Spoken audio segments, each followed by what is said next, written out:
akkaawuntiin soolanii gubachuun sirriidha. Baga gubdan baga dhabamsiiftan. Sababa jedhuuf qaba. Sababa walii waa hunda takka takkaan isiniima aga dhumaana dhageeffadha. Garuu ijoolleen teenna ta islaamaa warri muslimaa gaafii tana isinii qaba gaafii tana naa deebisa. Gaafa Ustaaz King Kamal Makkaan Kaabaa keessa dhaabatee muuziqaa itti banee sirbe caffare maal nagootan jedhee hunda keenna lafa nu deebisee nu arrabse irra deddeebi'ee yeroo lama sadii Kaabaa jala dhaabatee muuziqaa waraabe akkaawuntii isaa hin gubne nuti. Gaafa Ustaaz Booniyyeen amantiin islaamaa kun kijiba quraanaa fi hadiisa irra wanni jedhu kun hundi isaa kijiba jedhee gadi ba'ee miidiyaa kanarratti lallabe namni tokko isatti hin duulle akkaawuntii isaa harkaan gubne. Inumayyuu akka gootaatitti ilaaltanii birrii walitti guurtanii Makkaan Kaabaa keessa isa dhaabdan jechaadha. Gaafa murtii guutoon amantiin islaamaa kijibaa pheenxee qabadhe jedhee iyyee iyyisiisee miidiyaa kanarra nama hunda waccisiise asumarraa itti dunne malee akkaawuntiin isaa gubatu akkaawuntii isaa gubaa namni jedhe hin jiru. Gaafa gurbattiin Muzammil jedhamu Makkaan Kaabaa keessa dhaabatee amantii islaamummaa tiisee re'eetu fide nabiyyi keenna Muhammad rasuula keenna sallallahu alaihi wasallam bifa saniin xiqqeesse amantii tiisee re'ee fide hin hordofu jedhee pheenxee qabatee rabbi jinniidha mataan isaa shayxaana jedhe namni tokko akkaawuntiin isaa gubatu hin jenne namni tokko mucaan kun seeran nu haa dhiyaatu hin jenne jala deemtanii sirimayyuu amantii islaamummaatitti deebiftan. Jaaldayyuusin guyyaa lamaafillee haa ta'u pheenxee ta'eet amantii islaamummaa arrabsaa ture muka dhakaa nutti darbaa ture nu salphisaa ture namni tokko akkaawuntiin isaa gubatu hin jenne.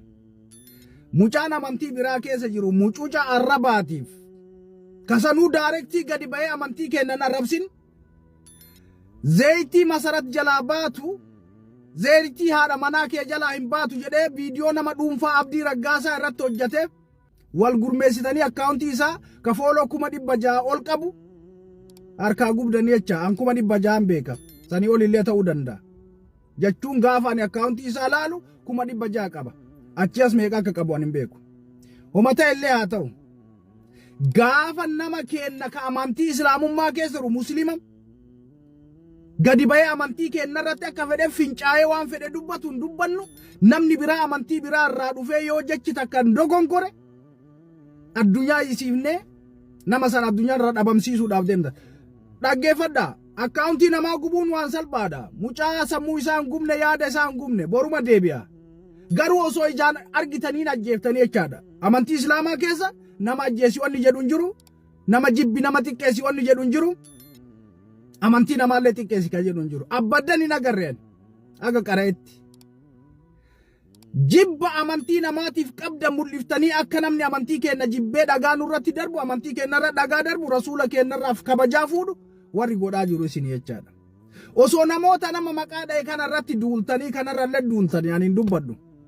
Agartee gaafa keessan ta'e gaafa keenna ta'e gaafa nama keenna ta'e badii fedhiyoonni balleessi yoonni quraana irratti illee alba'e finca'e hin arginu bira dabarra. Yoo nama biraa nama amantii biraa qabu ta'e immoo har'a qiyaamaa naa bu'u jennaa jechaadha. Kun dogongora guddaadha wallaalummaadha. Warroonni amantii kiristaanaa kun kabaja amantii keennaaf qaban nun tuqinaa isin hin tuqinuu jedhan nu ammoo yeroo hunda ganamaa galgala nama isaan itti amananii fi waaqa isaan itti amanan tuttuquudhaan akka jarri jibba amantii keennaaf qabaattu akka jarri dabartee nu huunuu jibbitu godhaa jirra jechaadha. Maaliif ta'a kun?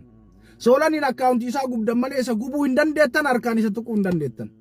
Argitee osoo isin biyyuma nagaa keessa iyyuu hin jiraatin osoo biyyuma badde tana keessatti re'ee fi hoolaa arabaa tiisitan mucaa rabbi fuudhee Ameerikaan isa ga'e kun jiruu nagaa jiraata jechaadha. Maaliif beektanii? Isdii gootan miqqanyummaa qabdan. Kanaaf rabbi rakkoo isinirraa hin fuune uummata kiyya. Kanaaf jireenya keessan guutuu biyyattiin rakkattan gaafa biyya namaa deemtanii dalagaa gaarii hin dalaydan. Wanni isin dalaydan re'ee fi gaala tiisu dhoqqee re'ee haruu jechaadha. Maaliif beektanii? Jallinna keessan kana rabbi isin argaa mataa keessa gadi isin tuma. Kana keessaa baya. Jibba amantii namaatiif qabdan dhiisa. Mucaa kana gorsinee deebisuu dandeenya. Waa hedduu waan gaarii dalagee jira. Osoo dogongoreellee dogongora kanaaf jecha akkaawuntii isaa irratti gubuun jibba nama biraatiif amantii biraatiif qabnu agarsiisa malee kabaja amantii kennaaf qabnu agarsiisu jecha kun xiqqeenna barnoota baradhaa gaafa isin hin jennu barattan hoolamaa fi re'ee namaa jala deemaa guruupii untanii akkaawuntii namaa gubdan jechaadha najisoota. Viidiyoo kee dhageen ture sooshaal miidiyaa kanarraa nan dhabe si jala seenee barbaadeen dhabe in kaaste ta'ee naaf hin galle viidiyoo sanarratti warri keessaan dhuftanii kana sii goonaa na jettan kana sii goonaa na jettanii jetta warra amantaa biraa hordofanii jechuudha. Yooma akka kanaa si jedhaniiru ta'e jechuma ati jettu kana si jedhuu danda'u yoo si jedhaniiru ta'e wanti kun faayidaa qaba yoo dubbatan erga dubbatanii ragaa malee ragaa qabatamaatiin ala gaafa as ba'anii dubbatan waan biraan fakkaatu akka waan ati isa tokko jala dhokatanii isa tokko attack godhanii yookaan isa tokko xiqqeessaa isa tokkorraa immoo waan biraa barbaadu hin fakkaatu obboleessa keenya Addisuu.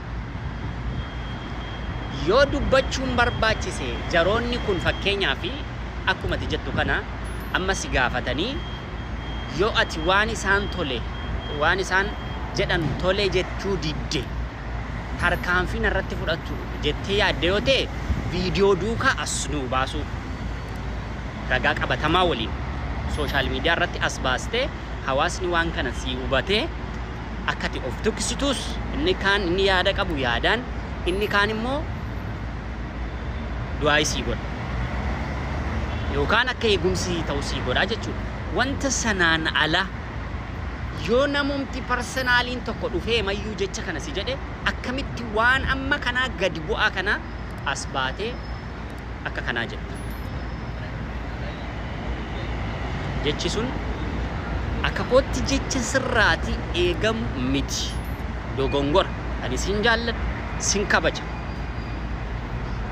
Ani nama sagalee sii ta'aa ture akka ati mana hidhaa sana hiikamtuuf akka ati obboleessa kee yaallattuuf ani nama sagalee sii ta'aa turedha.